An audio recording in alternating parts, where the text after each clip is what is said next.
what are the options open to Ukraine and the West, I guess, as well, to get grain out?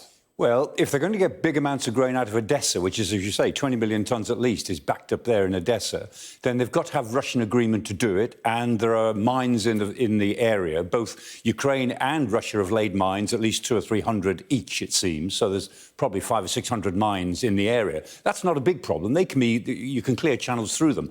But it won't work unless Russia agrees. Russia won't agree, I'm sure, unless they get relief from sanctions, considerable relief. They use it as a bargaining chip. They won't get it. So I don't think those talks are going to go very far. But meanwhile, there's something else quite interesting going on at Izmail, which is the port right down in the southwest, the extreme southwest of Ukraine, which is the port that serves the Danube. And yesterday, 8 grain carriers turned up at Izmail. Now, there is some danger of drifting mines coming down there, some danger, but not too great. But those 8 grain carriers are going up the Danube. There is a channel, the Bystraya Channel, which the Ukrainians used to be silted up. The Ukrainians have unsilted it, they've dredged it, and they've opened the channel. So now Izmail is a port that can serve the whole of the Danube, which the river goes right up into northwest Europe. So they can get some of the grain in smaller ships, maybe 10,000 tonnes. They can get it up to some of their European customers. Doesn't solve the main problem, but it does indicate that now the Ukrainians are in control of Snake Island. The Russians are not on Snake Island, which is opposite Izmail. Which is just down here. Yeah, about 40 kilometres off the coast. Now that that's back in Ukrainian hands, Izmail is a safe-ish port.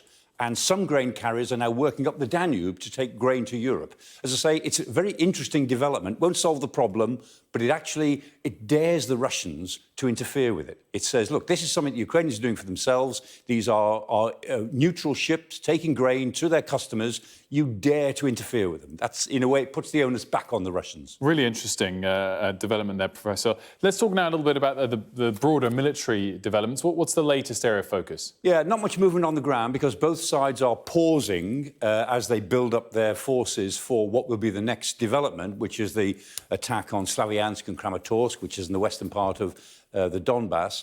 But the Battle of the HIMARS goes on, which is the Ukrainian multiple launch rocket systems. They've only got a few of them, but my goodness, they're making them count. And so they're attacking Russian command centres and ammunition dumps.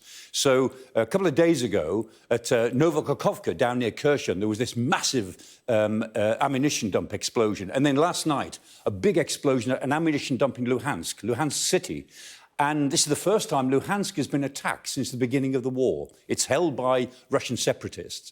But these HIMARS rockets, these multiple launch rockets, they're so accurate that when they hit the ammunition dump, they don't hit anything else. So there's not much danger of civilian casualties. And last night, with rockets fired from Bakhmut, which is quite near the front line, the Ukrainians targeted a big ammunition dump in Luhansk.